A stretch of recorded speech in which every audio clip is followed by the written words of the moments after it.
Marcus Aurelius was not just a Roman emperor. He was a man who carried the weight of an empire on his shoulders while facing wars, plagues, betrayals, and the constant reminder that life is fragile. And yet, he did not collapse under the pressure.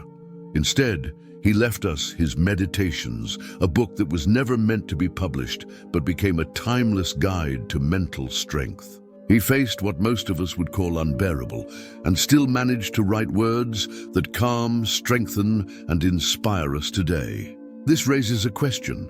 How can someone living in the chaos of ancient Rome, surrounded by fear and uncertainty, leave us lessons that are more relevant than ever in our fast-paced, anxious modern world? The truth is that Marcus Aurelius discovered secrets about the mind, about discipline, and about resilience that allowed him to hold steady when everything around him was falling apart. These secrets are not hidden in complex philosophy, nor are they unreachable for ordinary people. They are simple, practical and powerful principles that anyone willing to listen and apply can bring into their life. The title of this video is not an exaggeration. These are genuine secrets of mental strength, tested in the most brutal circumstances and proven to work. If they worked for the man who ruled Rome, they can work for you too. In this video, you will discover 10 powerful lessons from Marcus Aurelius that will show you how to cultivate resilience, inner peace, and unshakable strength of mind. Each lesson is not just a theoretical idea, it is a practical tool you can use every single day. Whether you're struggling with stress, anger, fear of failure, or uncertainty about the future, the Stoic wisdom of Marcus Aurelius will give you the mental armor you need. And I want you to pay special attention because these lessons build on one another. Some will challenge you to see life differently, some will confront your excuses, and others will open your eyes to the simplicity of peace of mind. And make sure you stay until the end, because the last point, the final secret, is the most powerful of all, the one that Marcus Aurelius himself considered essential above everything else. Missing that would mean leaving without the key that unlocks the entire Stoic mindset. But before we go deeper, let me ask you something. What does strength really mean to you? Is it about muscles, money, influence?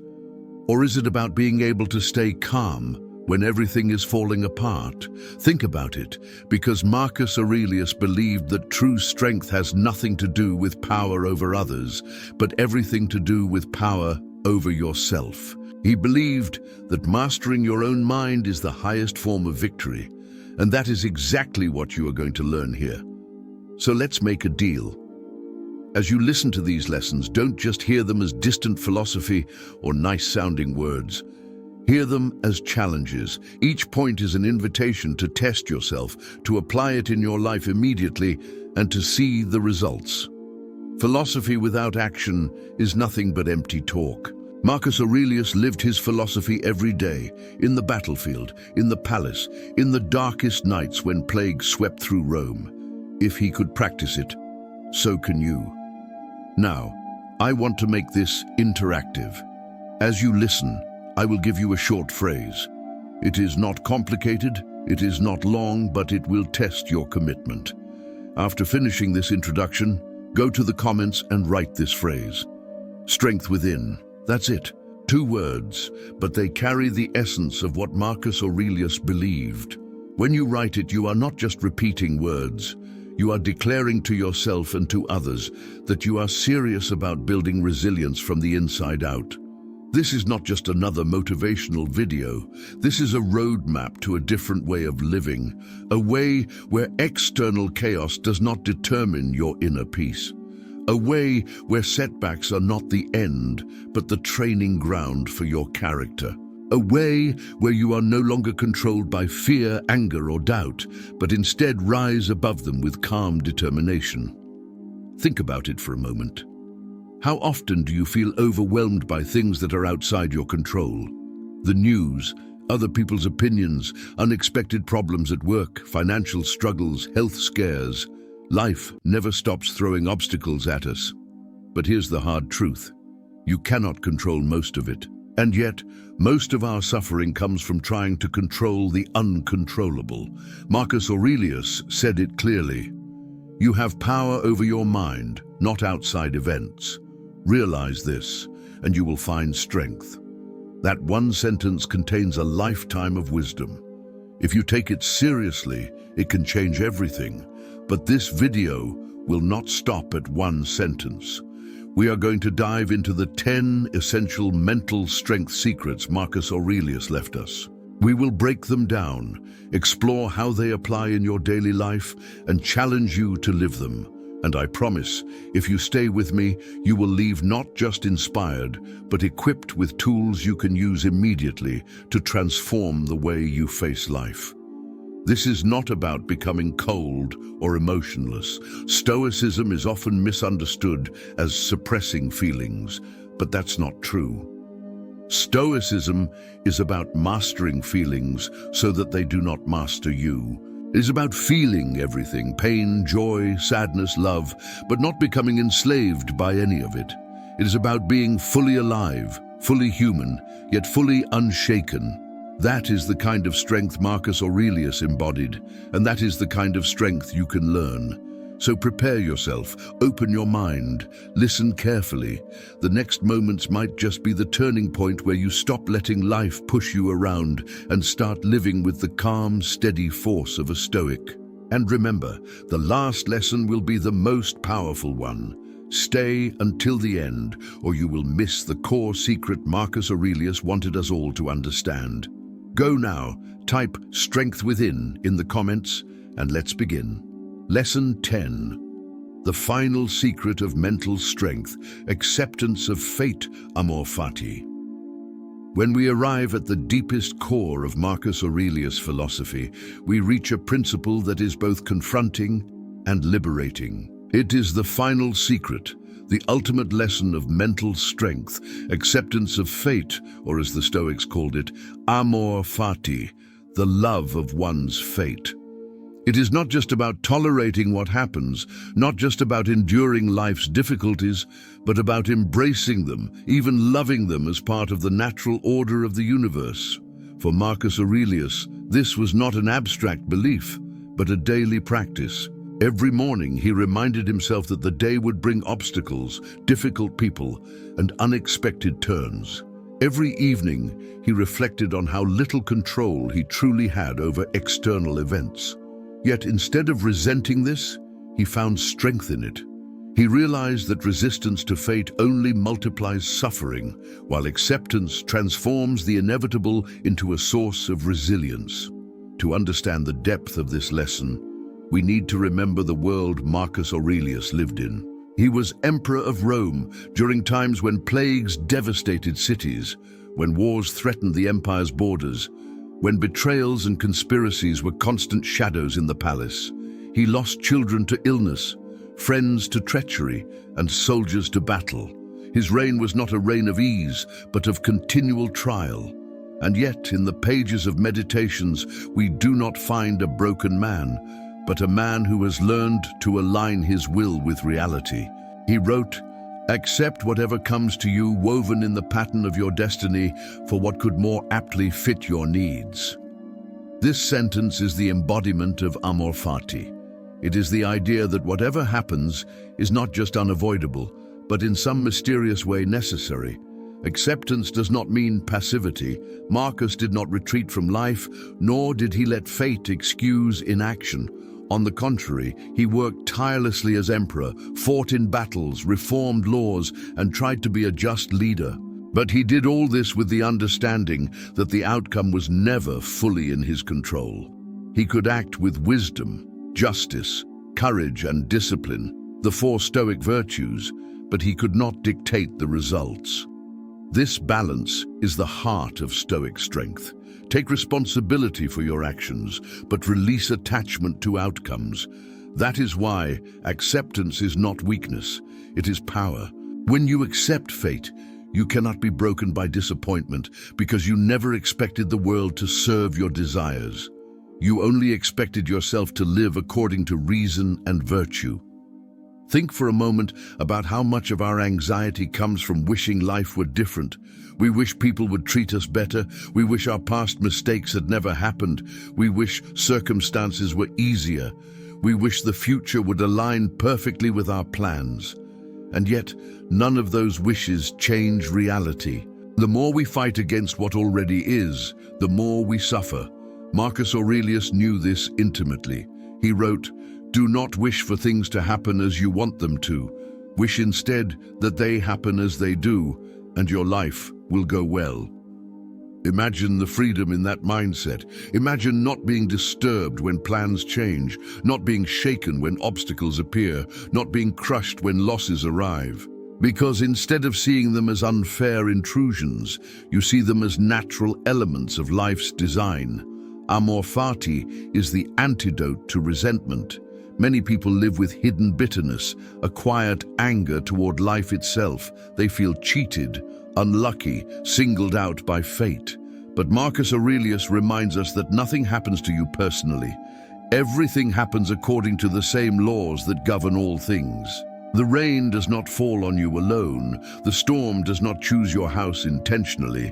The illness is not a punishment designed specifically for you. Life is not against you. Life simply unfolds. Your choice is whether to fight it endlessly or to align with it. And aligning with it does not mean you stop trying to improve your situation. It means you stop wasting energy on rage against what already is. This lesson is not easy because it requires humility.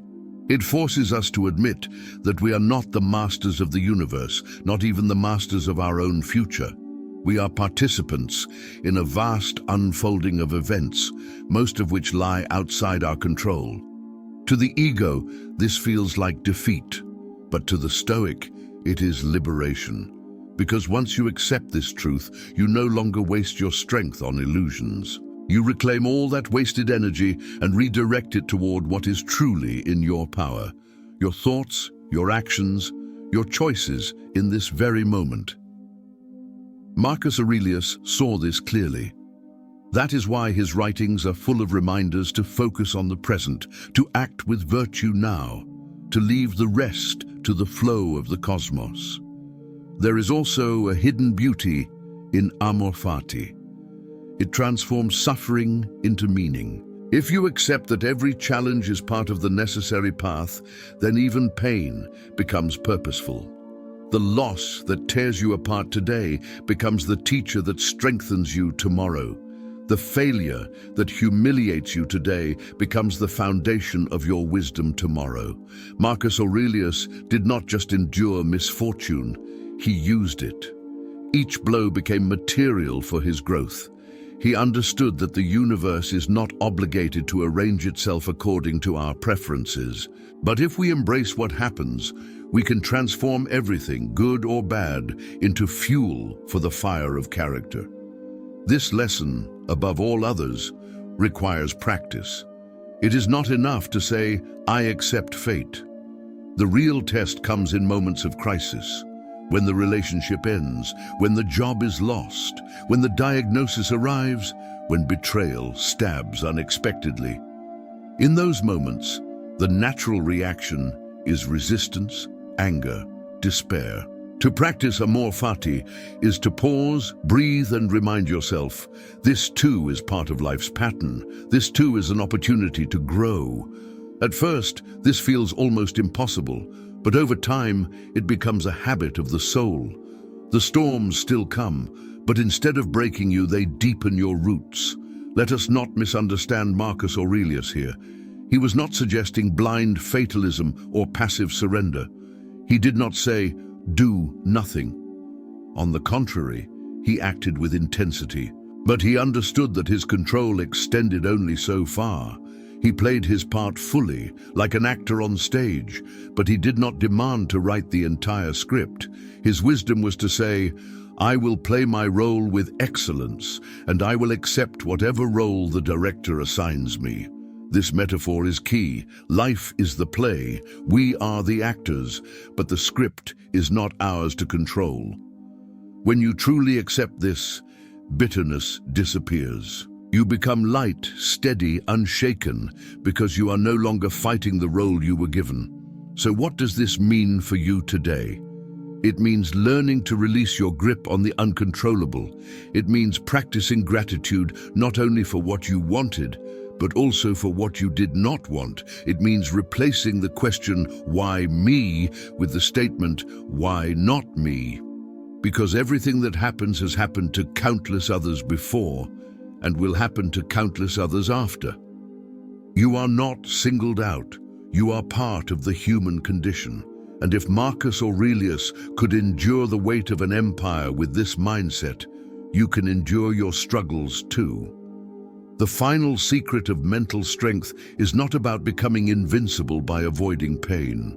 It is about becoming unbreakable by embracing it. It is about walking through life with the quiet confidence that whatever comes, you will face it with dignity. That is why amor fati is the crown of Stoicism, the principle that gathers all the other lessons into one. Discipline, self-control, courage, and wisdom all prepare the ground, but acceptance of fate is the flower that blooms. Without it, the other virtues are fragile. With it, they become unshakable. If you take nothing else from Marcus Aurelius, take this: do not resist life. Flow with it. Love it, even when it is hard, even when it hurts. Because the moment you stop demanding that life bend to your will, you discover a new kind of freedom, the freedom to live in harmony with reality. That is the secret of mental strength. That is the secret Marcus Aurelius practiced until his final breath. Lesson 9. Control your reaction, not the world. If Lesson 10 was about embracing fate and aligning your life with the natural flow of events, Lesson 9 brings us closer to the ground of daily experience. It is about the one domain that Marcus Aurelius never grew tired of reminding himself of: control of the mind. The Stoics insisted that we cannot control the external world, but we always have the power to control our judgment and our reaction. Marcus Aurelius phrased it in a way that remains unforgettable. You have power over your mind, not outside events. Realize this, and you will find strength. This is not just a comforting idea. It is a revolutionary shift in perspective that redefines how we face every difficulty. Think for a moment about how much of your suffering comes not from the events themselves, but from the way you interpret them. You lose a job. At first, it is a fact. You no longer work in that company, but what follows is not fact. It is interpretation. One person may see it as a disaster, a sign of failure, an ending of security. Another may see it as a challenge, a redirection, perhaps even a hidden opportunity. The external fact is the same. The difference is the judgment applied to it. This is why Marcus Aurelius insisted that our true battlefield is not the world outside, but the mind inside, because reality will always present challenges. But it is our interpretation that determines whether we are crushed by them or strengthened by them. The world is uncontrollable. People will behave in ways you do not approve of. Circumstances will unfold in ways you could never predict. Plans will collapse. Dreams will shift. You cannot bend life into the shape of your desires. And yet, despite this, you can always decide how you will respond. That small space between stimulus and response is where your freedom lives. If you react blindly with anger, despair, or panic, you are enslaved by circumstances. But if you pause, reflect, and choose a response aligned with reason and virtue, you are free, even in chains. Marcus Aurelius had to live this truth daily. As emperor, he was surrounded by flatterers, liars, and enemies. He had to make decisions in the fog of war, where nothing was certain. He had to endure pain, loss, and betrayal. And yet, instead of raging at the universe, he turned inward and asked, "What is in my power right now? My judgment, my decision, my choice of attitude?" That was his weapon, sharper than any sword, stronger than any army. It was the weapon of self-mastery. Let us be clear. Controlling your reaction does not mean suppressing your emotions or pretending not to feel. Marcus Aurelius felt deeply. He grieved the loss of his children. He struggled with fatigue, loneliness, and frustration. But the Stoic practice taught him that emotions are natural impressions. They arrive uninvited, but they do not have to dictate your actions. You may feel anger rising in your chest, but you do not have to speak cruel words. You may feel fear in your stomach, but you do not have to flee. You may feel sorrow in your heart, but you do not have to collapse into despair. You can pause, breathe, and ask, what response aligns with reason? What choice reflects virtue? That pause is where freedom lives. Consider how different life becomes when you internalize this lesson. Imagine being cut off in traffic. The instinctive reaction is anger, resentment, the need to retaliate. But pause. Ask yourself, what is within my control? Not the other driver's behavior, not the traffic, not the moment already gone. Only my response. And suddenly, the anger loses its grip. You continue calmly, unaffected, or imagine someone insults you. The natural reaction is to feel offended, to defend yourself, to retaliate with your own harsh words. But Marcus Aurelius would remind you, if you are distressed by anything external, the pain is not due to the thing itself, but to your estimate of it. The insult cannot touch you unless you give it power by agreeing with it. Why surrender your peace to the ignorance of another? You remain silent, steady, free.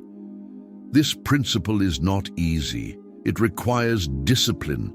The mind is wild, reactive, full of impulses. But Marcus Aurelius did not teach this lesson as an abstract ideal. He wrote his meditations precisely because he struggled.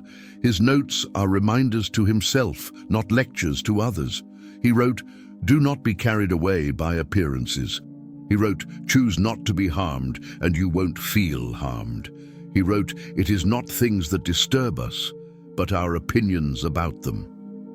Each line was a shield against the chaos of his own emotions, forged in the fire of practice. If the Emperor of Rome, with all his responsibilities and pressures, had to remind himself daily of this truth, then we too must practice it constantly. The power of controlling your reaction lies in its universality. It applies in every situation. You cannot always control whether you succeed, but you can control how you face failure. You cannot control whether others treat you kindly, but you can control whether you lose your temper. You cannot control whether illness comes, but you can control whether you surrender your spirit to despair. This is why the Stoics believed that true freedom is internal, not external. A person in chains who controls their mind is freer than a king enslaved by anger, greed, or fear. Imagine how liberating this perspective can be in your daily struggles. When someone betrays you, you can still choose integrity. When plans collapse, you can still choose patience. When you are exhausted, you can still choose courage. Every reaction is an opportunity to practice virtue. Life becomes less about controlling the uncontrollable and more about mastering the controllable.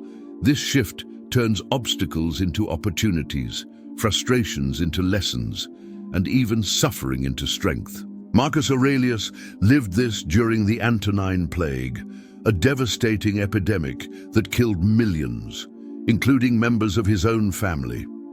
He could not control the disease. He could not control the suffering of his people, but he could control how he faced it. He did not sink into despair. He did not run from responsibility. He continued to serve, to govern, to endure, reminding himself that what truly matters is not what happens, but how we respond. That is why his words still resonate centuries later.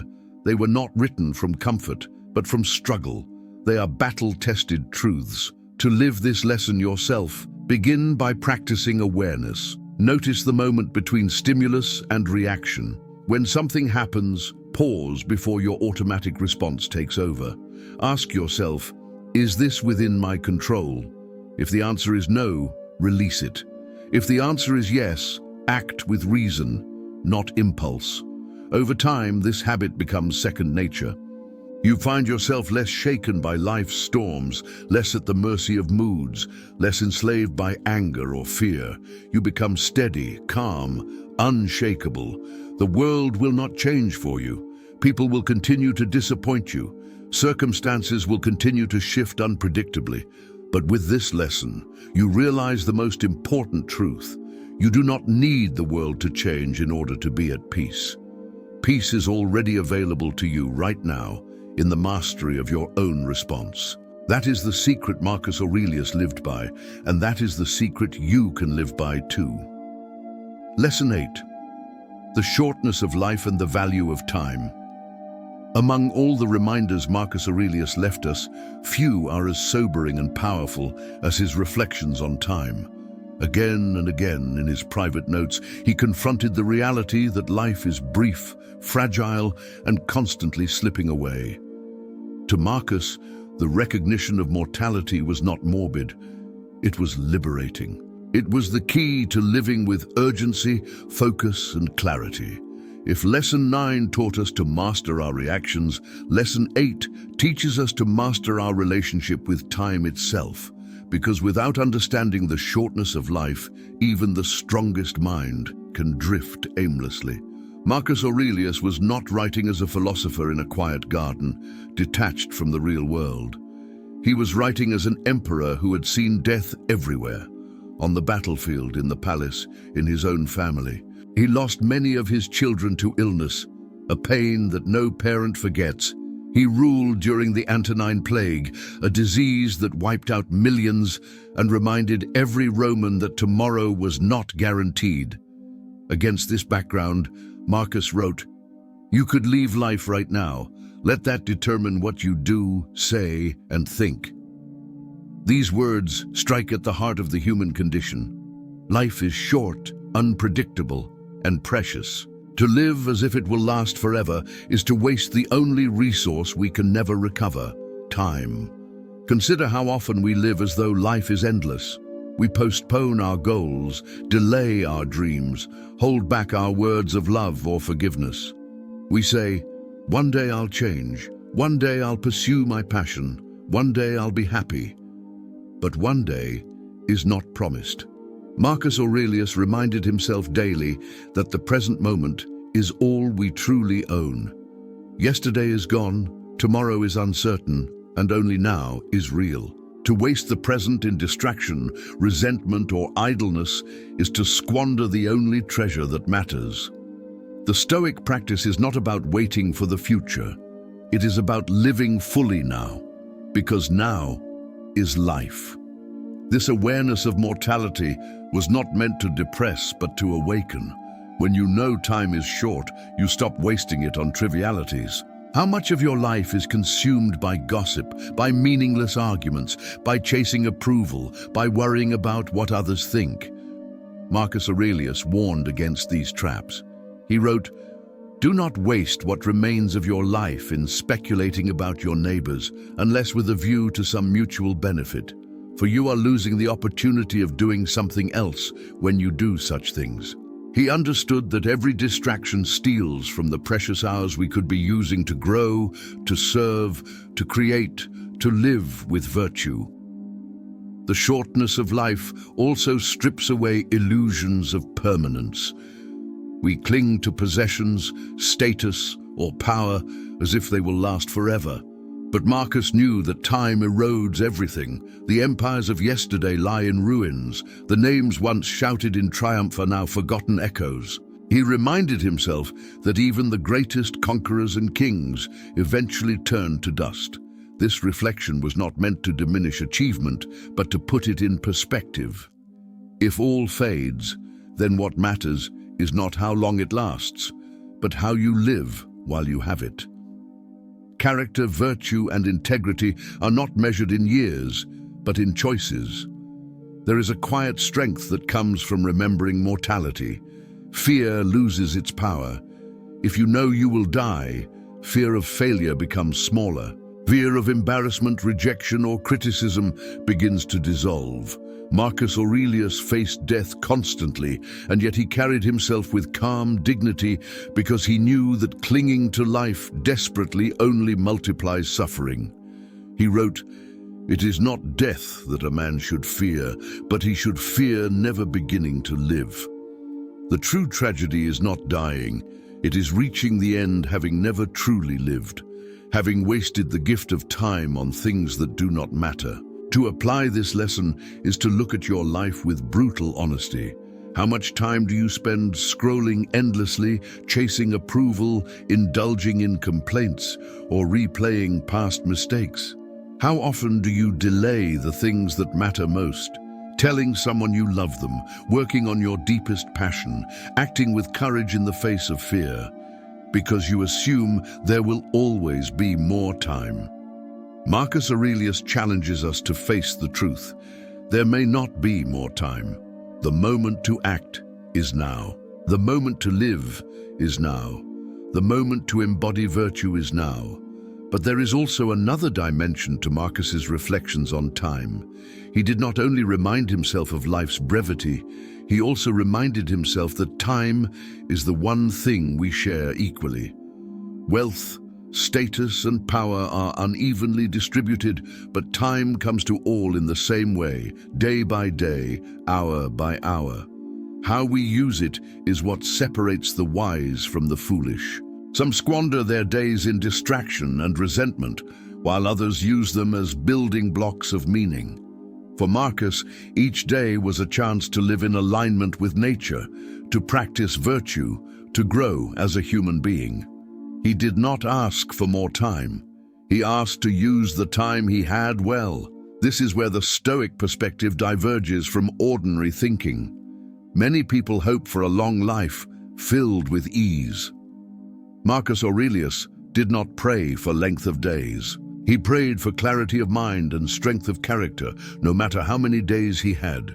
He wrote, "It is not the man who has lived long that has lived enough, but the man who has lived well." To live well means to live with purpose, with virtue, with presence. 1 year lived with full attention and courage is worth more than decades lived in distraction and cowardice. Imagine how your life would change if you treated every day as if it were your last. Not in a reckless way, not in indulgence, but in seriousness. If today were your final day, would you waste it in anger? Would you hold back your forgiveness? Would you delay pursuing what you know you must do? Probably not. You would live with honesty, with courage, with love. That is the Stoic practice, not to wait for death to wake us, but to live every day awake. Marcus Aurelius practiced this daily. His reminders to himself were not about despair, but about urgency. Urgency to live fully because nothing else is promised. The awareness of mortality also teaches us gratitude. Every moment becomes a gift, not a guarantee. The morning sun, the sound of a friend's voice, the chance to do meaningful work, all of these become treasures when you remember they could vanish tomorrow. Gratitude is the natural companion of mortality. Marcus Aurelius, though burdened by the weight of an empire, still wrote with wonder about the beauty of nature, the simplicity of life, the miracle of existence itself. To him, the shortness of life was not a curse, but a reminder to appreciate what is fleeting, because its fragility makes it precious. In the end, Lesson 8 reminds us that the greatest wealth is not found in possessions, but in time well spent. The richest life is not the longest, but the most intentional. Marcus Aurelius lived this truth, recording his reflections not to impress others, but to keep himself awake, focused, alive to the brevity of existence. And his challenge to us is clear. Do not wait. Do not postpone.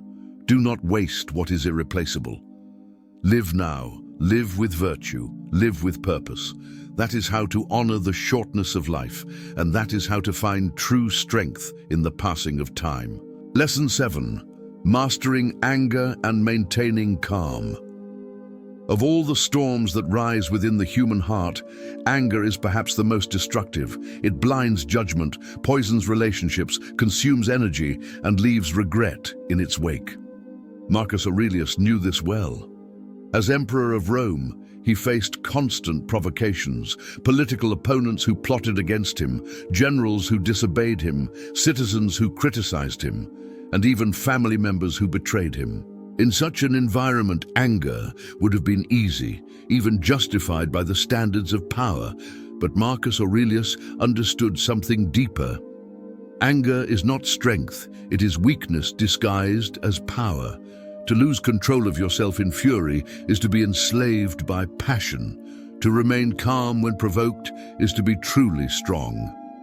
Lesson 7, therefore, is about mastering anger and learning to maintain calm in the face of provocation. Marcus Aurelius wrote in his Meditations, "How much more grievous are the consequences of anger than the causes of it."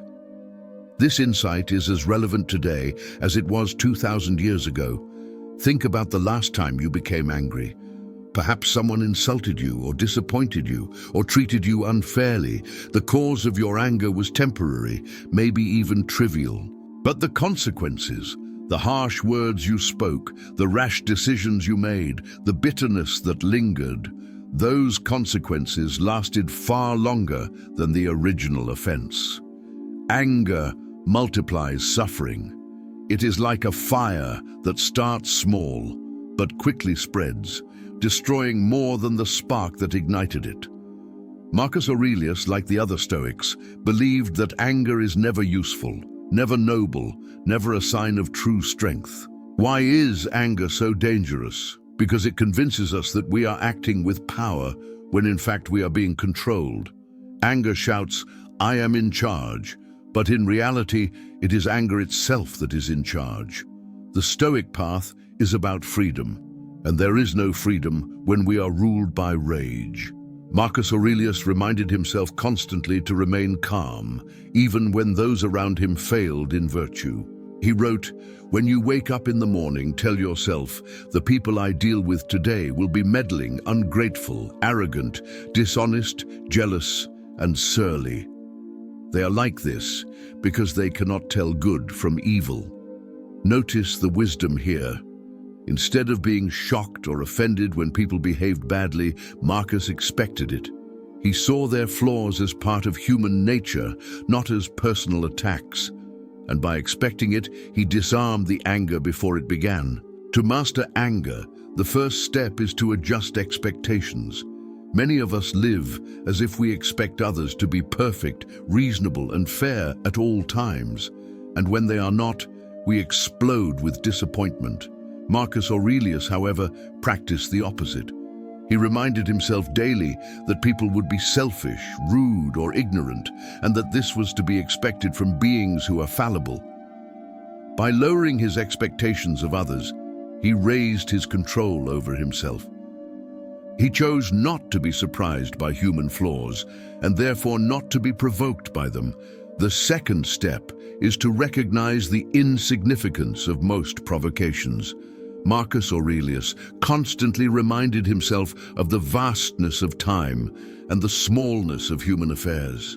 When viewed against the backdrop of eternity, most of the things that make us angry are laughably trivial. The insult, the inconvenience, the betrayal, all of these will be forgotten soon enough. Why surrender your peace to what will not matter in a year, a month, or even a day? To Marcus, anger was a waste of the precious time he spoke about in Lesson 8. Life is too short to spend in rage. Calm is not only wiser, it is also a way of honoring the brevity of existence. The third step is to remember that anger is contagious.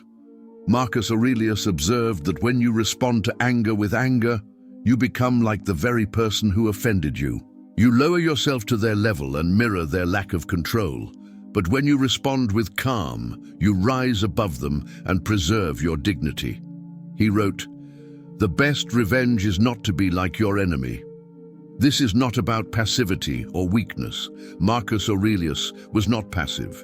He commanded armies, enforced laws, and punished injustice when necessary. But he did so without rage. His decisions were guided by reason, not by passion. To him, calm action was far stronger than impulsive retaliation. Now consider how this applies to your life. In modern society, anger is everywhere. Online arguments, political divisions, workplace conflicts, road rage. The world is full of people enslaved by fury. The Stoic way offers a radical alternative: to remain calm in the face of insult, steady in the face of betrayal, composed in the face of provocation. Imagine the freedom this brings. While others waste energy in resentment, you conserve your strength. While others burn bridges in rage, you build stability. While others allow their peace to be stolen, you remain untouched. This is not weakness. This is the highest form of strength. Marcus Aurelius, despite all his responsibilities and frustrations, practiced this daily. His writings reveal his struggle against irritation, against the temptation to explode. But instead of surrendering, he trained his mind like a soldier. Every time he felt anger rising, he reminded himself, the offender is acting from ignorance. Every time he felt provoked, he asked, will this matter tomorrow? Every time he felt the sting of insult, he told himself, I will not lower myself to their level. These small practices built into a lifelong discipline of calmness, and that calmness was not passive. It was the calmness of a leader, the calmness of a man who could carry the weight of Rome without crumbling under passion. The beauty of Stoicism is that it does not deny the difficulty of this practice. Marcus Aurelius never pretended that anger would vanish completely. He knew the impulses would always arise. The point was not to eliminate emotion, but to master it, to feel anger rising and yet choose not to act on it, to feel the heat of rage but let it pass like a cloud drifting across the sky. This is mastery, not the absence of passion, but the presence of reason guiding action. To live this lesson yourself, begin with small moments. The next time someone cuts you off in traffic, pause and ask, is this worth my peace? The next time someone insults you, pause and ask, does this define me or does it define them? The next time frustration boils at work, pause and ask, will anger help or will calmness guide me better? Over time, these small choices become a habit. Anger loses its grip. Calm becomes natural, and you discover the freedom Marcus Aurelius spoke of, the freedom of a mind unshaken by provocation. Lesson 7 is not about suppressing your humanity. It is about elevating it. Anger is common, but calmness is rare. To master anger is to rise above the ordinary and embody true strength. Marcus Aurelius lived this truth not because it was easy, but because it was necessary. An emperor ruled by rage would destroy an empire. A human ruled by rage will destroy themselves. But a human who masters anger will rule their own soul, and that is the highest victory. Lesson 6. Discipline over desire, the power of self-control.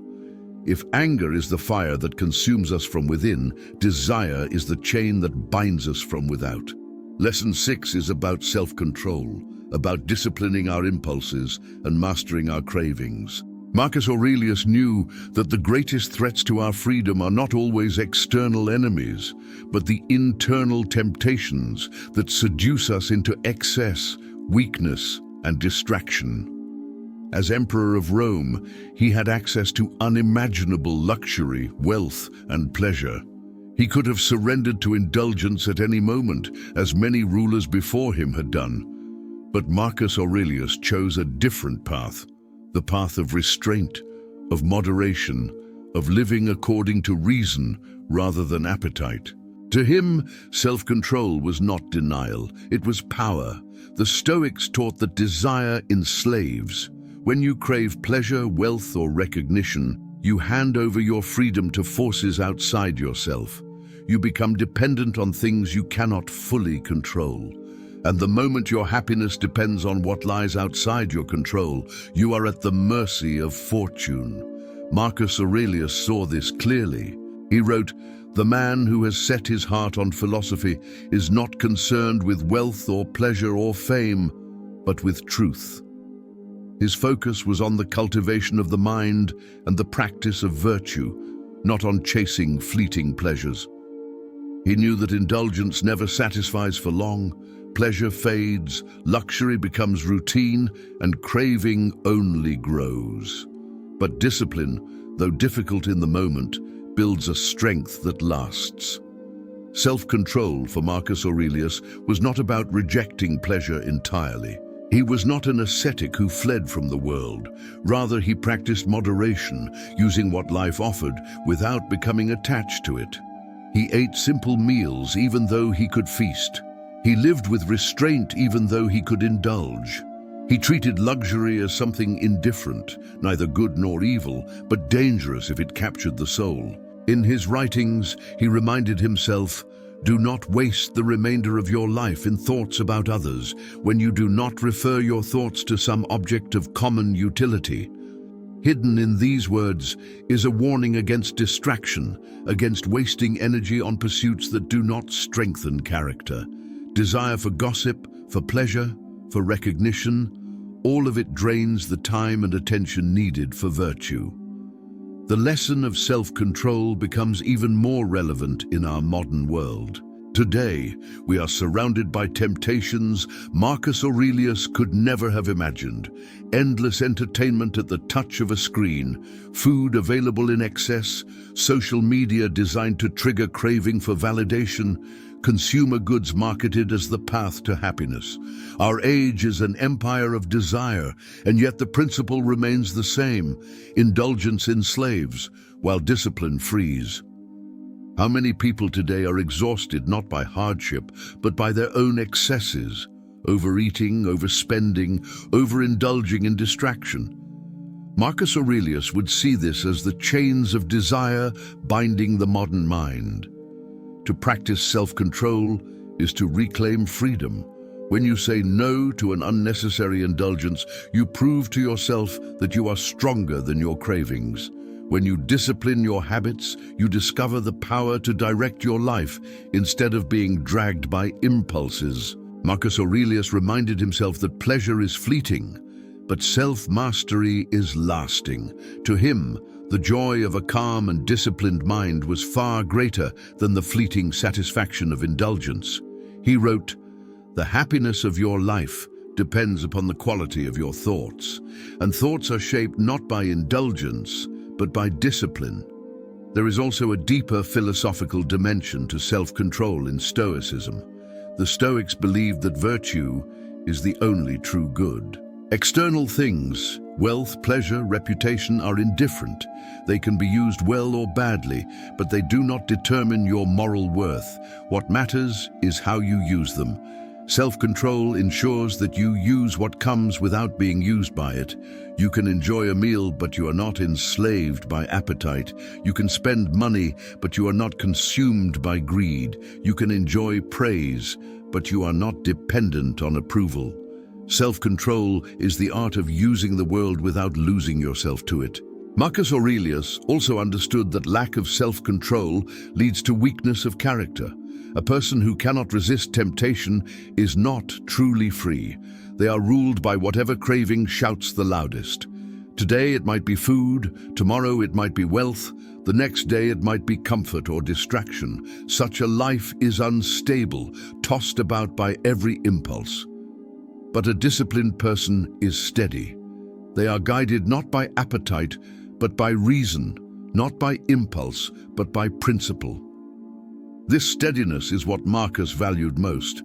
As emperor, he could not afford to be swayed by desire.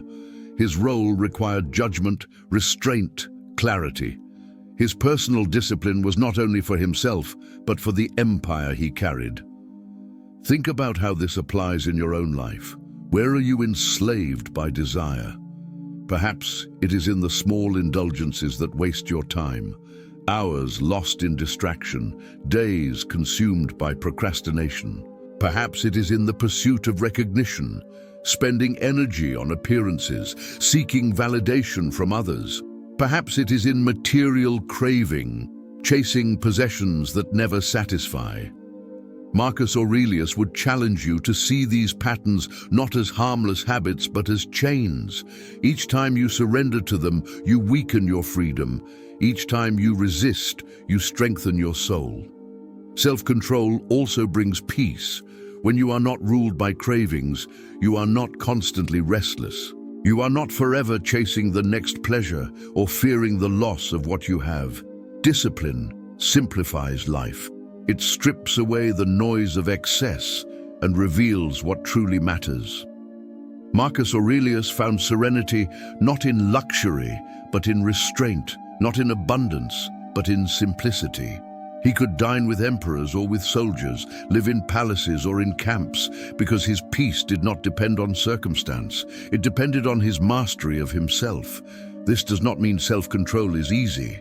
Desire whispers constantly, promising satisfaction. Discipline feels hard in the moment, but Marcus Aurelius would remind us, short pain, long freedom. The sacrifice of indulgence is temporary. The strength of self-mastery is permanent. Each act of discipline is a brick in the fortress of your mind, and over time, that fortress becomes unshakable.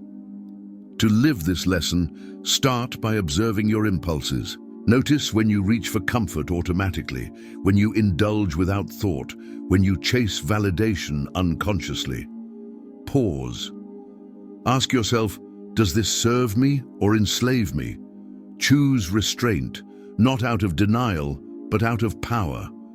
Each choice strengthens the habit of discipline. Over time, you discover a new joy, not the shallow joy of indulgence, but the deep joy of freedom.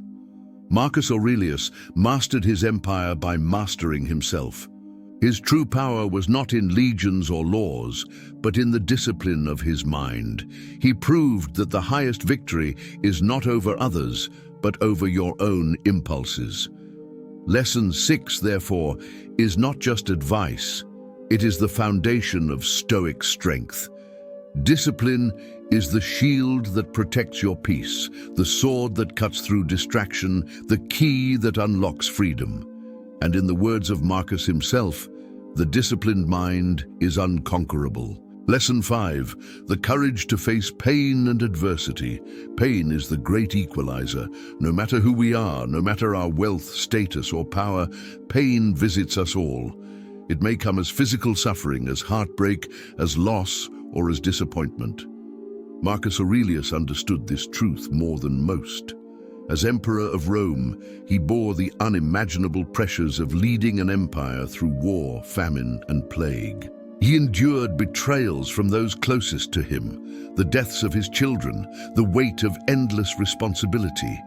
And yet, through it all, he wrote with clarity, with calm, with an almost unshakable serenity. Lesson 5 is about this courage, the courage to face pain and adversity with dignity, to accept suffering not as an enemy, but as a companion on the journey of life. Marcus Aurelius once wrote, "If you are distressed by anything external, the pain is not due to the thing itself, but to your estimate of it." This statement reveals a radical Stoic truth. Much of our suffering is not in the pain itself, but in the story we attach to it.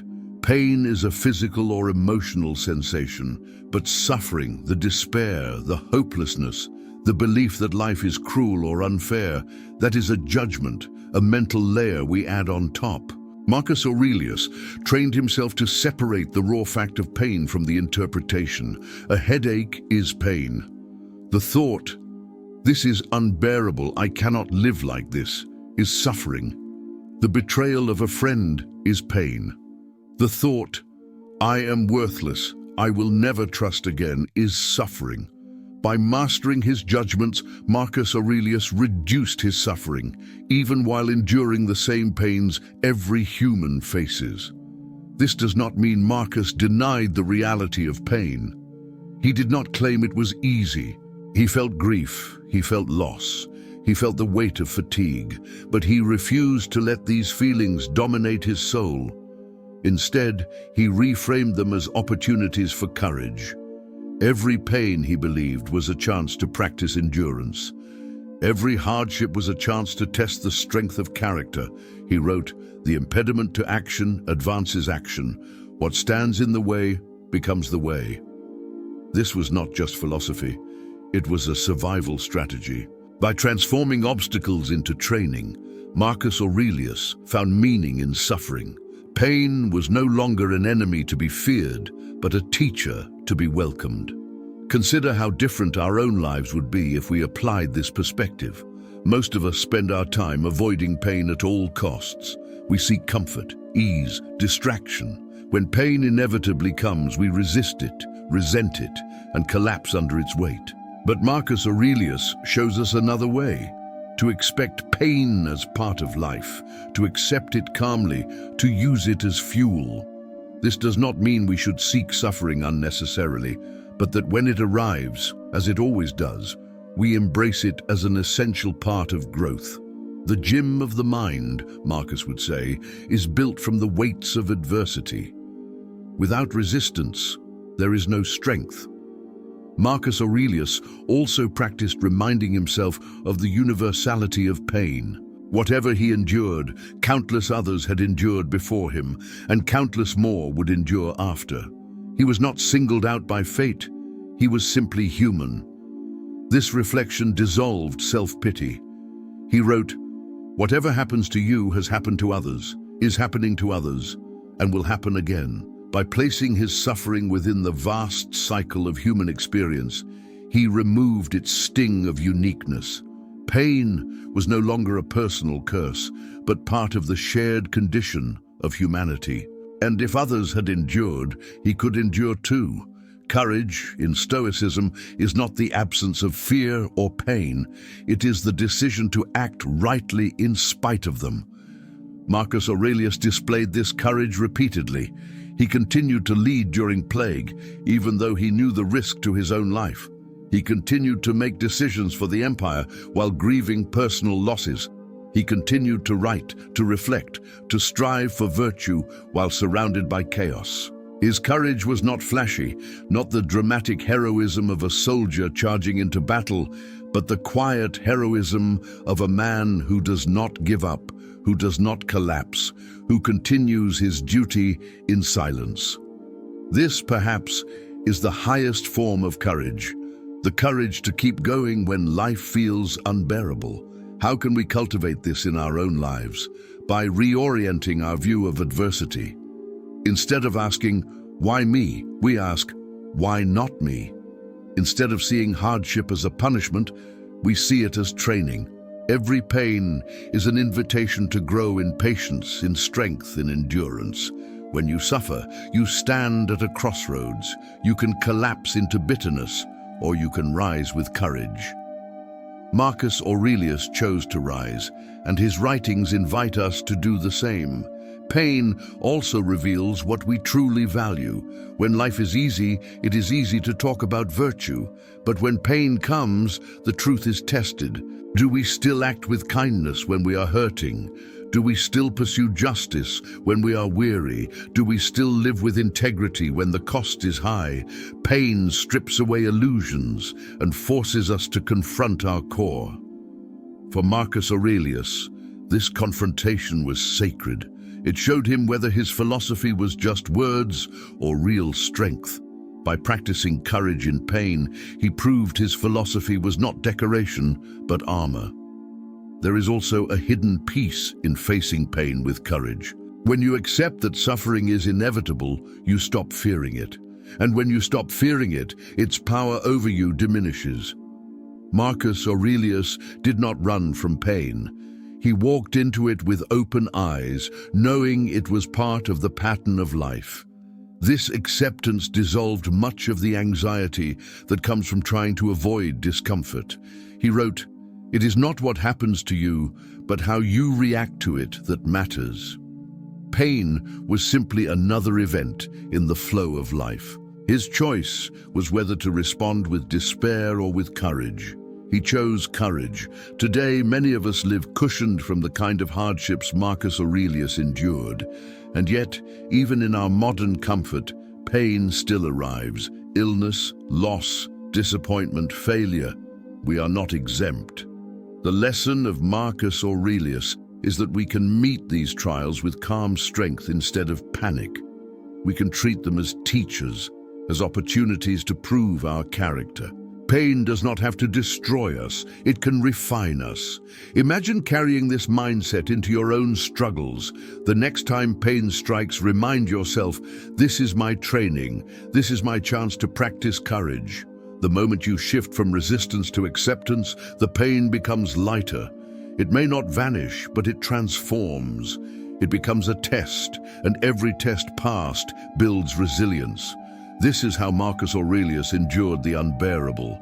This is how you can endure too. Lesson 5, then, is about courage. The courage to face pain without despair, the courage to meet adversity without collapse, the courage to continue walking the path of virtue even when the road is hard. Marcus Aurelius proved that courage is not loud, not dramatic, but steady. It is the refusal to surrender to suffering. It is the quiet decision to endure with dignity. And when you live this lesson, you discover that pain, far from being your enemy, can become your greatest ally in building strength. Lesson 4. Focus on duty, not reward. One of the deepest lessons Marcus Aurelius teaches us is that the meaning of life is not found in chasing rewards, praise, or recognition, but in fulfilling our duty. This is lesson 4. To focus on what must be done, not on what you will gain from doing it. For Marcus, duty was sacred. As Emperor of Rome, he bore a responsibility larger than any individual could imagine. His decisions affected millions of lives, the stability of the empire, and the survival of its people. And yet, in his private writings, he often reminded himself that his role was not about glory, but about service. He wrote, "Do what is right, the rest doesn't matter." That sentence contains the essence of duty. The commitment to act with justice, wisdom, courage, and discipline, regardless of the outcome or recognition. In our world today, this lesson is revolutionary. Most people are driven by rewards. They ask, "What will I get from this?" before they act. They measure their worth in money, status, or applause. But Marcus Aurelius turned this logic upside down. He believed that the highest form of strength is to act rightly even when no one is watching, to fulfill one's duty even when no praise will follow, to do good for its own sake, not for reward. Duty is not about external validation. It is about inner alignment with virtue. To Marcus, every person has a role in the larger order of nature. The universe is like a vast body, and each individual is like a cell within it. Just as the hand does not act for itself, but for the health of the body, so too must a human being act not only for themselves, but for the community. He wrote, "What is not good for the hive is not good for the bee." Duty, then, is about serving the whole, contributing to the greater good, fulfilling your role without demanding applause. This perspective strips away selfishness and teaches humility. The challenge, of course, is that duty often feels heavy when there is no immediate reward. Why persist in doing the right thing if no one notices? Why work diligently if others take credit? Why act with integrity if it costs you opportunities? Marcus Aurelius would answer, because duty itself is the reward. The act of living in alignment with virtue is fulfillment. He reminded himself that praise and blame are fleeting, the opinions of others unreliable, but one's own conscience endures. To betray duty for the sake of reward is to lose the only treasure that matters, your integrity. Marcus Aurelius lived this truth. He could have abandoned his responsibilities during the Antonine Plague, retreating into safety while millions suffered. Instead, he stayed, continued to lead, continued to serve, continued to carry the burden. He did not seek applause. In fact, his writings suggest he cared little about how history would judge him. He focused only on doing what was right in the moment. His duty was to govern, to protect, to preserve justice. That was enough. His sense of purpose did not depend on the shifting opinions of the people or the Senate. It depended only on his own commitment to virtue. This lesson confronts us with a difficult question. How often do we act not from duty, but from desire for reward? Do we work hard because it is right, or because we crave recognition? Do we help others because they need us, or because we want their gratitude? Do we pursue goals because they align with virtue, or because they will bring applause? Marcus Aurelius challenges us to strip away these illusions and return to the essence of action. Duty for its own sake. There is a deep strength in this mindset. When you detach from reward, you become unshakable. If you are praised, you remain steady. If you are criticized, you remain steady. Neither changes your commitment to what is right. This frees you from the slavery of opinion. You no longer chase approval like a beggar waiting for scraps. Instead, you act with quiet dignity, knowing that the worth of your action lies in the action itself, not in what others think of it. Marcus Aurelius embodied this dignity. His writings are full of reminders to himself not to be distracted by praise or insult, not to act for show, but to act from principle. Focusing on duty also simplifies life. When you stop chasing rewards, your path becomes clear. There is no need to calculate endlessly, no need to manipulate appearances, no need to waste energy on what cannot be controlled. Your only question becomes, what is my duty here? What does virtue demand of me in this moment? And once you answer, you act. This clarity is a form of freedom. It liberates you from the exhausting game of comparison and competition. But duty is not only about great responsibilities like those Marcus carried. It applies in small, daily acts as well. To treat a colleague with fairness, even when no one notices, is duty. To care for your family without demanding recognition is duty. To choose honesty when a lie would be easier is duty. These small acts, repeated daily, build a character of integrity. Marcus Aurelius did not separate philosophy from life. To him, every moment was an opportunity to fulfill duty, whether as emperor or as a human being. The Stoics also believed that duty extends to yourself. It is your duty to cultivate your mind, to strengthen your character, to live with discipline. Neglecting your growth is a betrayal of your role in the larger order of life. Marcus Aurelius wrote often about the importance of using each day wisely, of not wasting time in distraction. This too is duty, the duty to honor the gift of existence by living well. Living by duty requires courage. It is not always easy, and it often goes unnoticed. But Marcus Aurelius reminds us that the true measure of a person is not in the applause they receive, but in the weight they carry silently. To do what is right without reward is to be free. It is to rise above the childish need for approval and to stand firmly in the maturity of virtue. Imagine how different your life could be if you lived this way. If you worked not for recognition, but because it was right. If you acted kindly not for gratitude, but because it aligned with virtue.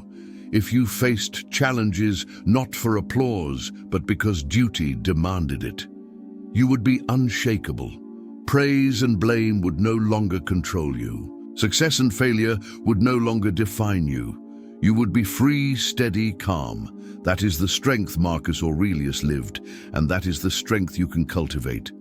Lesson 4, then, is a call to duty. Do what is right. Fulfill your role. Serve the greater good. Forget reward. Forget recognition. Forget applause. The act itself is enough. Duty is the highest honor, the path of true strength. In the words of Marcus Aurelius, if it is not right, do not do it. If it is not true, do not say it. That is the way of the Stoic, the way of the strong, the way of the free. Lesson 3. Freedom from the opinions of others. Few chains are as heavy, few prisons as confining. as the one built from the opinions of other people. We spend so much of our lives worrying about what others think of us, measuring ourselves by their standards, fearing their criticism, craving their approval. Marcus Aurelius saw this trap clearly, and he warned himself against it again and again. Lesson 3, therefore, is about liberating yourself from the opinions of others and living in alignment with your own reason and virtue instead of becoming a slave to the judgments of the crowd. Marcus Aurelius lived under the most intense scrutiny imaginable. As Emperor of Rome, every word he spoke, every gesture he made, every decision he took was watched, discussed, and judged. He could not walk through the palace without whispers, could not issue an order without debate, could not even mourn in private without the eyes of others upon him. And yet, in his meditations, he reminded himself constantly that the judgments of others are fleeting, unstable, and ultimately meaningless. He wrote, "It never ceases to amaze me. We all love ourselves more than other people, but care more about their opinion than our own." In that single observation lies a profound truth about the human condition. We spend our lives trying to impress those who will be gone in an instant, while neglecting the voice of our own conscience that stays with us forever. Why are the opinions of others so dangerous? Because they are unstable. People praise you today and condemn you tomorrow. They elevate you when you succeed and abandon you when you fail. Their judgments are shaped not by truth, but by their own biases, ignorance, and fleeting moods. To base your self-worth on such shifting ground is to guarantee instability. Marcus Aurelius understood that the only secure foundation is to live according to reason and virtue. What others say is outside your control. What you do is within your control. That is where your focus must remain. This does not mean Marcus Aurelius was indifferent to others in the sense of ignoring them completely. He cared deeply about justice, about serving his people, about fulfilling his role as emperor. But he did not allow the praise or criticism of others to determine his value. He separated duty from opinion. His duty was to act justly, wisely, courageously, and with discipline. Whether others recognized this or not was irrelevant. The applause of the crowd could not add to his virtue, and their scorn could not diminish it. He wrote, "Everything we hear is an opinion, not a fact. Everything we see is a perspective, not the truth." This was his shield against the noise of judgment. Imagine the freedom this brings. To walk through life no longer enslaved to what others think, to speak truth without fear of rejection, to act with integrity without needing applause, to fail without shame, to succeed without arrogance. This is the freedom Marcus Aurelius cultivated. He knew that most people are too distracted with their own struggles to think of you for long.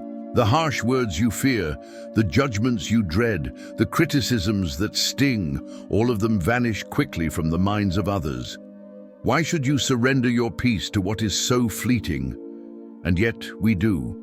Even in our modern world, perhaps especially in our modern world, we live chained to the opinions of others. Social media amplifies this trap, reducing self-worth to likes, shares, and comments. People curate their lives to impress strangers, sacrificing authenticity for approval. Marcus Aurelius would look at this with sorrow. He would remind us that the crowd's opinion is no measure of truth, that applause is no sign of virtue, that the noise of others must never drown the voice of reason within. But how do we practice this lesson?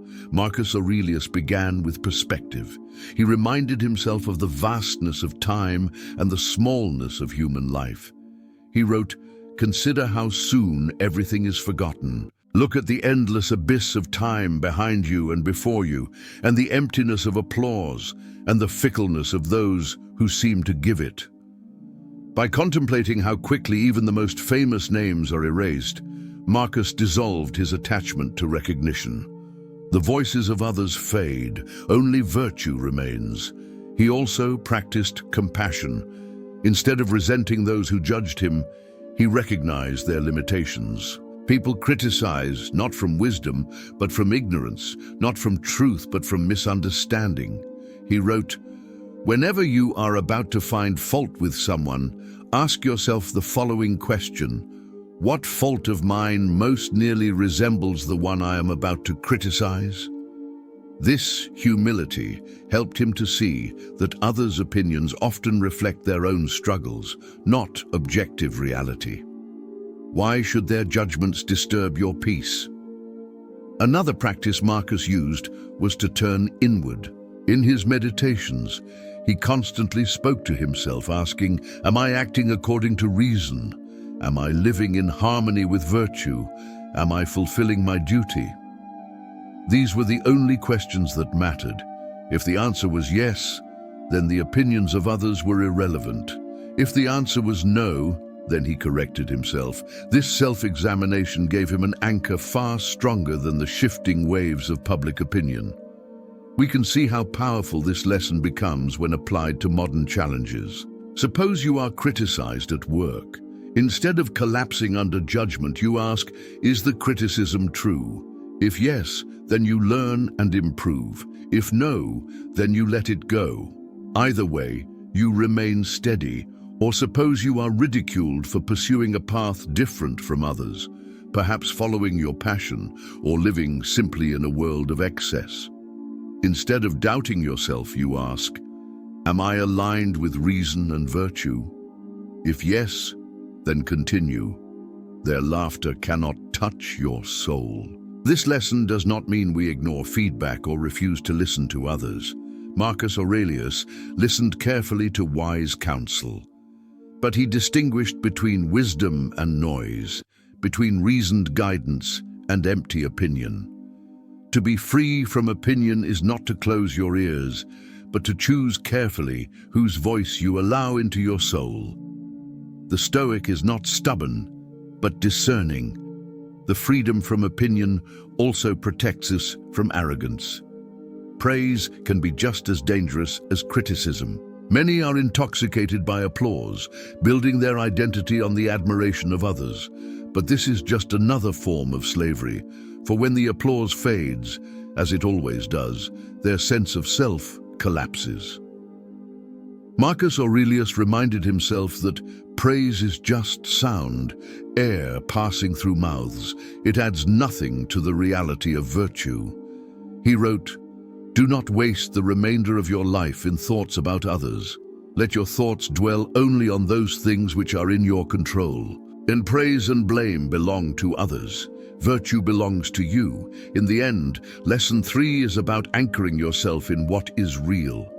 The opinions of others are shadows, fleeting and unstable. Your reason, your conscience, your alignment with virtue, that is solid ground."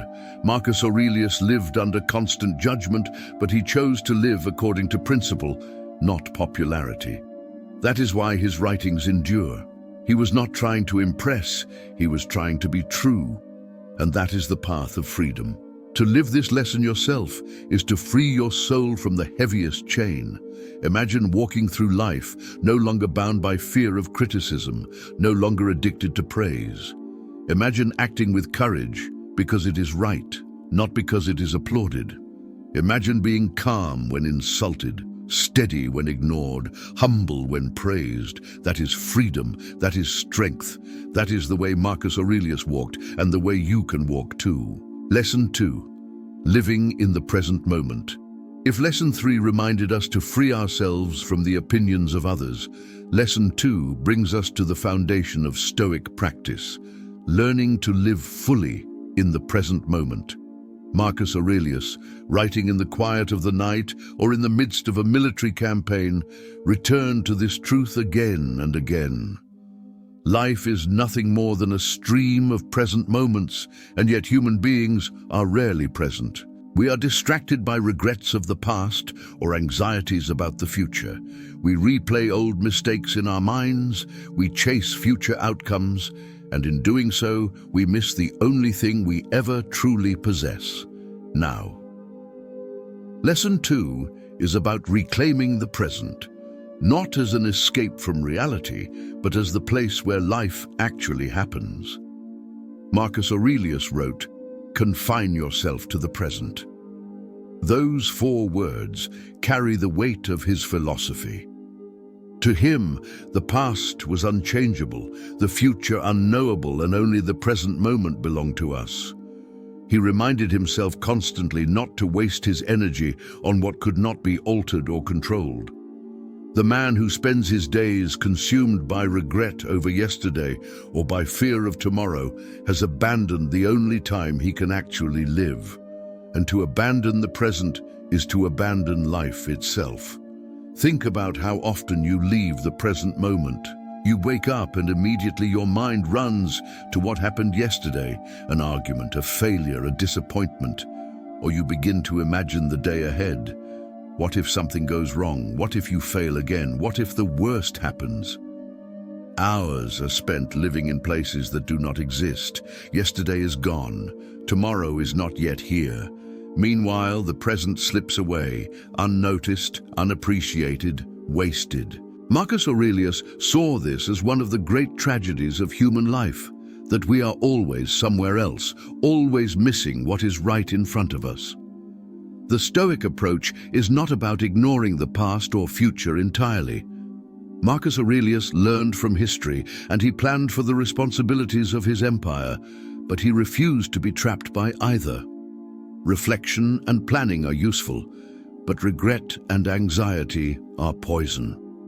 The difference lies in focus. Reflection serves the present by teaching lessons. Planning serves the present by preparing action. But regret and fear steal the present, draining energy on what cannot be changed or controlled. Marcus Aurelius's practice was to keep returning his mind to now, to what could be done in this moment, with clarity and virtue. Why is the present so powerful? Because it is the only place where action exists. You cannot act yesterday and you cannot act tomorrow. You can only act now. All virtue, justice, courage, discipline, wisdom can only be lived in the present. You cannot be courageous tomorrow. You can only be courageous now. You cannot act with justice yesterday. You can only act with justice now. The present is where life unfolds, where choices are made, where character is forged. To lose the present is to lose yourself. Marcus Aurelius often reminded himself of the fleeting nature of the present moment. Each moment arrives and passes instantly, like a drop of water falling into the sea.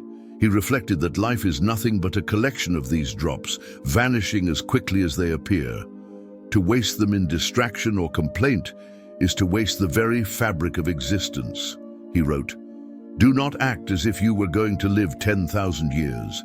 Death hangs over you. While you live, while it is in your power, be good." The urgency here is clear. The present is short, fragile, and precious. Use it well. Living in the present also brings peace. Much of our anxiety comes from trying to live outside of now.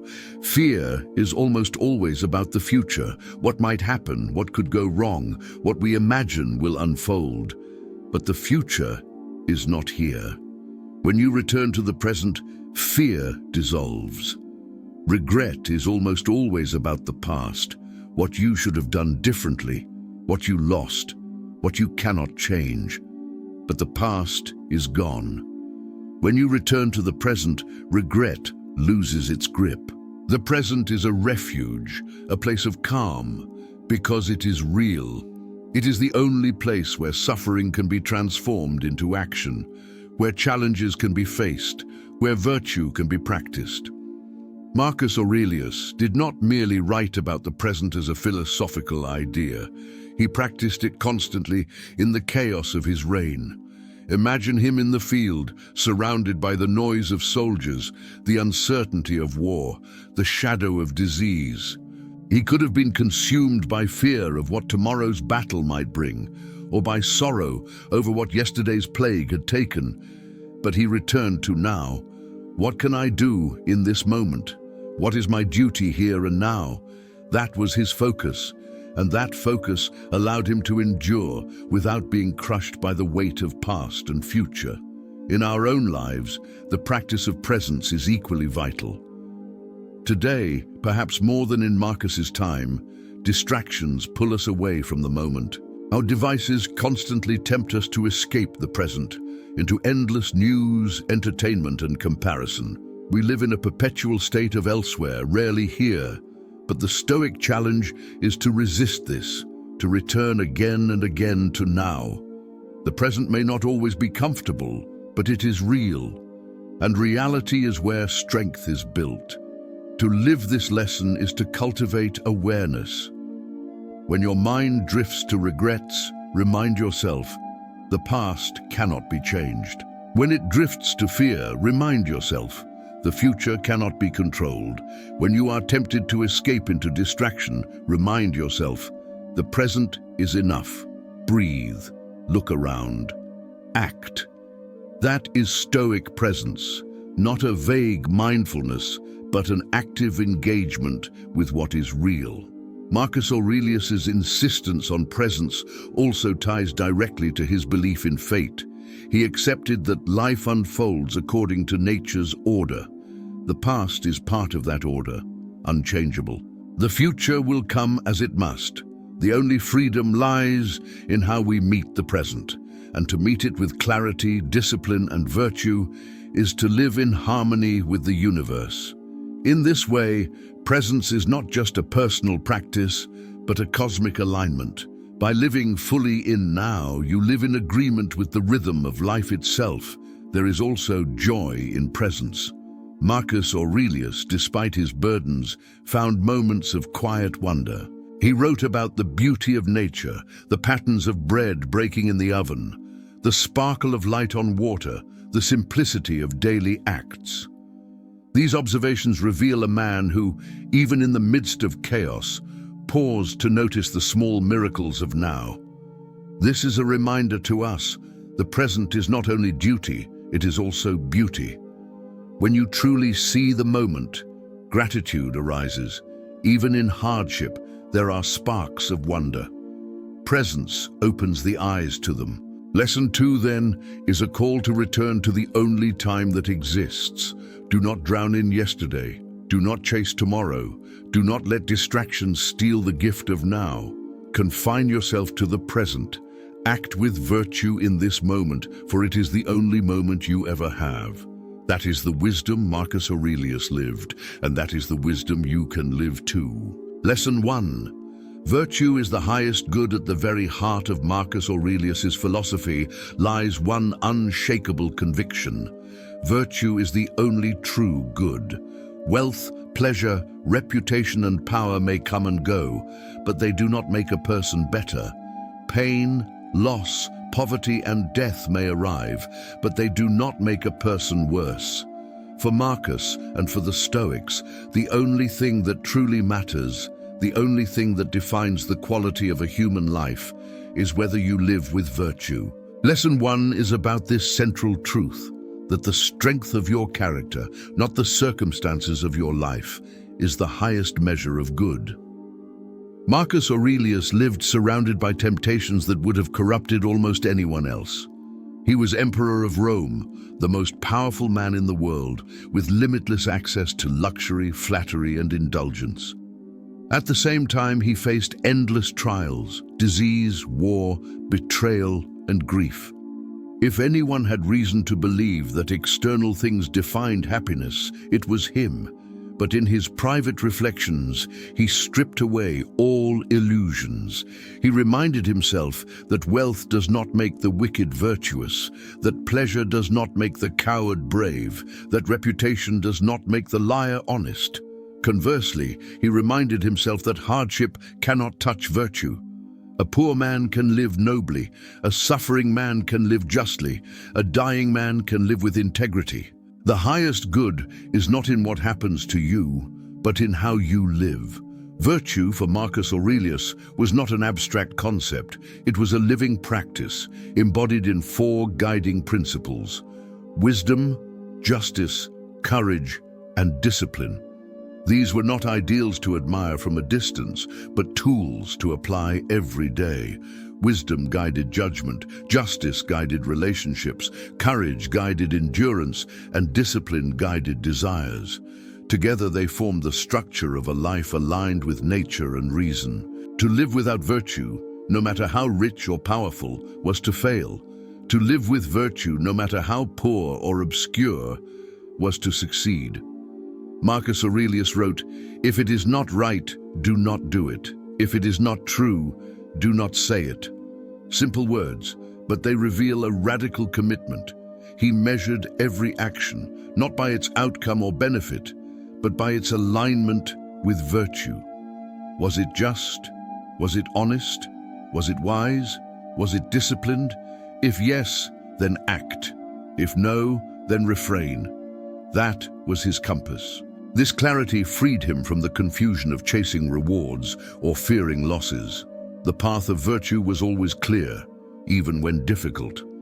In a world driven by ambition, Marcus Aurelius's commitment to virtue stands out as extraordinary. Most rulers sought glory, wealth, or conquest. Marcus sought only to live rightly.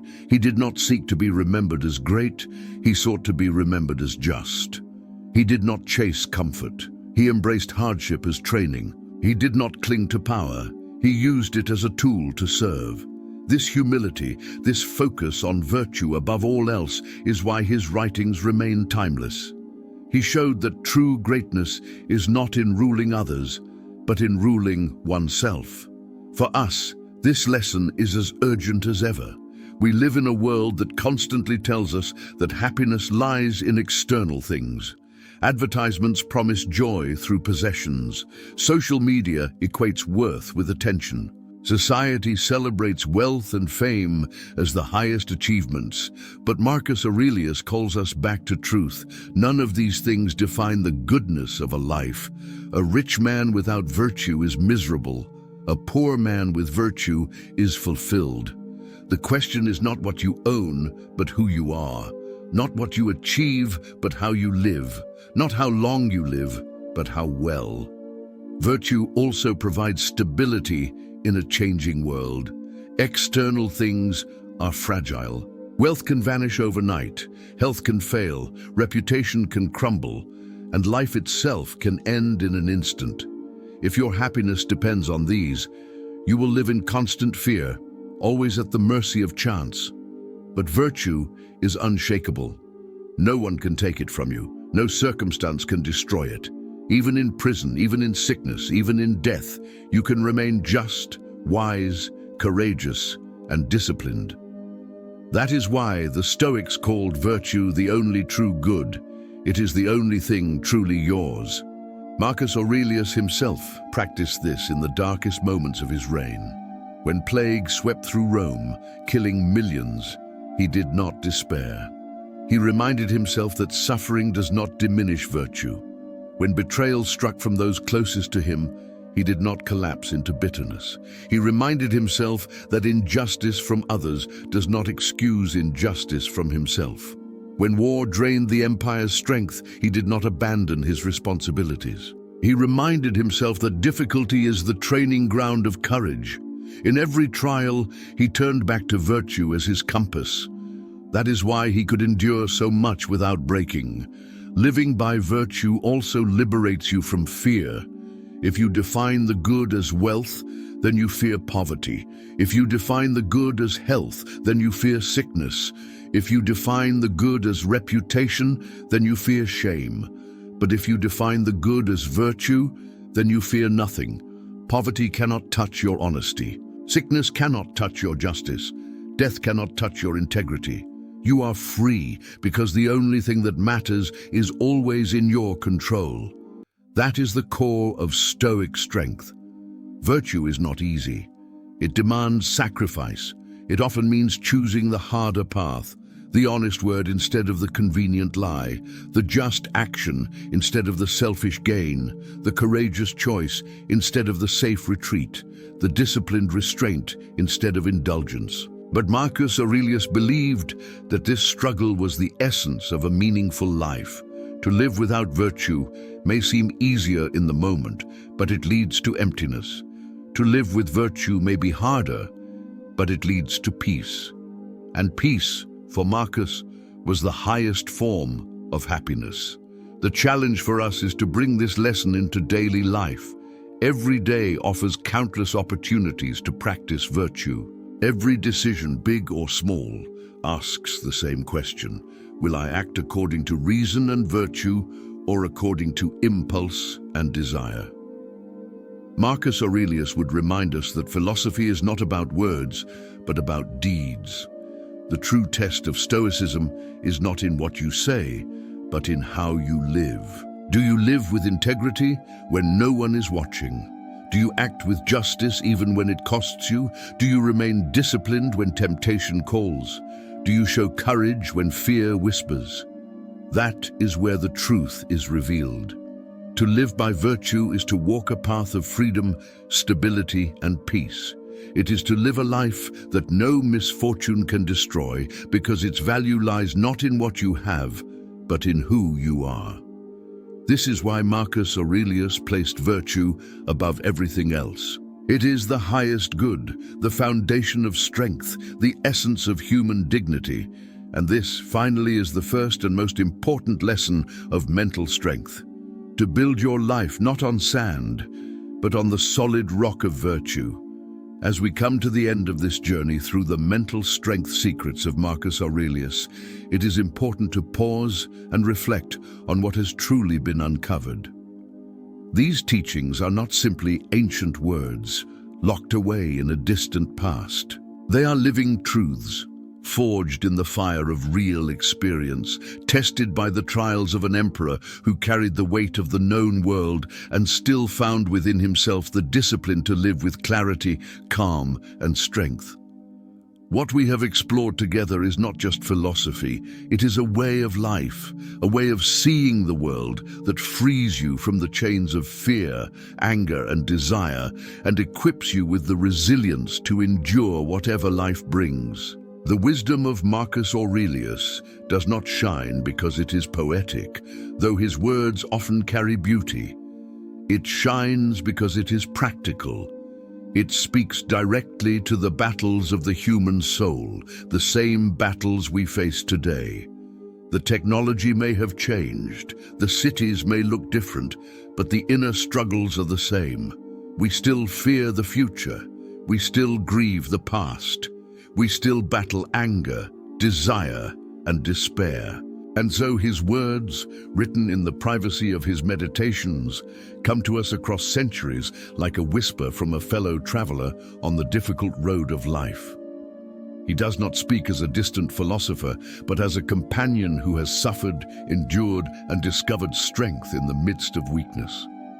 If there is one truth that ties together all of his lessons, it is this: strength is found within. The storms of life will always rage, the external world will always shift beyond your control. But your mind, your character, your virtue, that is yours. That is where your power lies. Marcus Aurelius was not stronger than us because he was an emperor. He was stronger because he learned to master himself. His victories were not over armies alone, but over his own impulses, his own fears, his own weaknesses. And that is the challenge he leaves to us. Not to rule an empire, but to rule ourselves. Think about how different your life could be if you lived by these principles. Imagine waking each morning, not with dread of what might go wrong, but with calm acceptance that whatever happens, you will meet it with dignity. Imagine walking through conflict without being consumed by anger, through temptation without being enslaved by desire, through suffering without collapsing into despair. Imagine measuring success not by applause, possessions, or status, but by whether you acted with courage, wisdom, justice, and discipline. This is the Stoic path. This is the path Marcus Aurelius walked, and it is the path still open to you today. Yet we must be honest, this path is not easy. Philosophy is simple in words, but difficult in action. to live with self-control, to accept fate, to remain calm in anger, to value time, to practice courage in pain. All of this requires daily effort. That is why Marcus Aurelius wrote his meditations, not as polished essays, but as reminders to himself. He was not preaching to others. He was training himself. He struggled, as we all do. He stumbled, as we all do. But he returned again and again to his principles, and in that returning he found strength. The Stoic life is not about perfection. It is about persistence, and that persistence is available to you. You do not need to be emperor to practice Stoicism. You do not need armies or wealth or titles. You need only the willingness to turn inward, to examine your judgments, to master your reactions, to live with virtue in this moment. That is all Marcus Aurelius did, day by day, moment by moment, choice by choice. And it is all you must do. The practice is small, but the results are immense. A single choice to remain calm instead of angry. A single choice to act with honesty instead of deceit. A single choice to live today as if it were your last, not postponing what matters. These small acts, repeated daily, shape a character unshakable by fate. We often wait for strength to arrive in dramatic moments, but Marcus Aurelius reminds us that strength is built quietly, in the ordinary flow of life. Strength is built when you endure small inconveniences without complaint. Strength is built when you forgive small offenses without resentment. Strength is built when you resist small temptations without surrender. And when greater trials come, as they always do, that strength is ready. That is why discipline in the ordinary prepares you for courage in the extraordinary. There is also a profound peace in living this way. When you accept that you cannot control the future, fear loses its grip. When you accept that you cannot change the past, regret dissolves. When you focus only on what lies within your power, your life becomes simpler, clearer, lighter. Marcus Aurelius did not find peace in luxury or escape. He found peace in aligning his will with nature, in living each day fully, in practicing virtue. And that peace is still possible, no matter the chaos around you. It does not depend on politics, wealth, or approval. It depends only on the discipline of your own mind. This is the message of Diary Stoic. To remind you that philosophy is not distant, not academic, not locked in books, but alive and urgent, waiting to be lived. Each video, each reflection, is an invitation to take these timeless truths and apply them in your own life.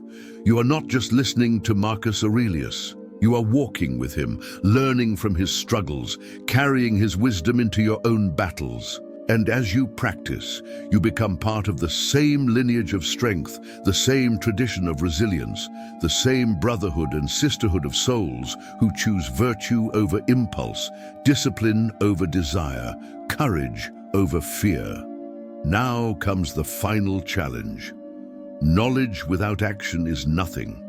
Marcus Aurelius would remind us that philosophy is not for talk, but for life. So as you leave this video, ask yourself, how will I practice today?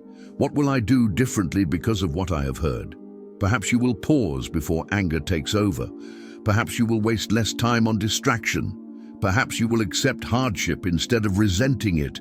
Perhaps you will remember that your worth is not in others' opinions, but in your own virtue. Whatever it is, do not leave these lessons as words. Make them deeds. And I ask you now to seal your commitment. Go to the comments and write the words, strength within. Not because they are magic, not because they impress anyone, but because they are a declaration to yourself. A reminder that the secret Marcus Aurelius carried, the secret he lived, the secret he offers you, is that strength is not out there, it is in here. In your mind, in your choices, in your virtue. Write it, mean it, live it. Marcus Aurelius once said, "Waste no more time arguing about what a good man should be. Be one." That is the final call. Do not just admire Stoicism, practice it. Do not just study virtue, live it. Do not just repeat wisdom, embody it. And when you do, you will discover that mental strength is not distant, not impossible, but within your grasp. The Emperor of Rome left us his secrets, and they are now yours. The rest is up to you.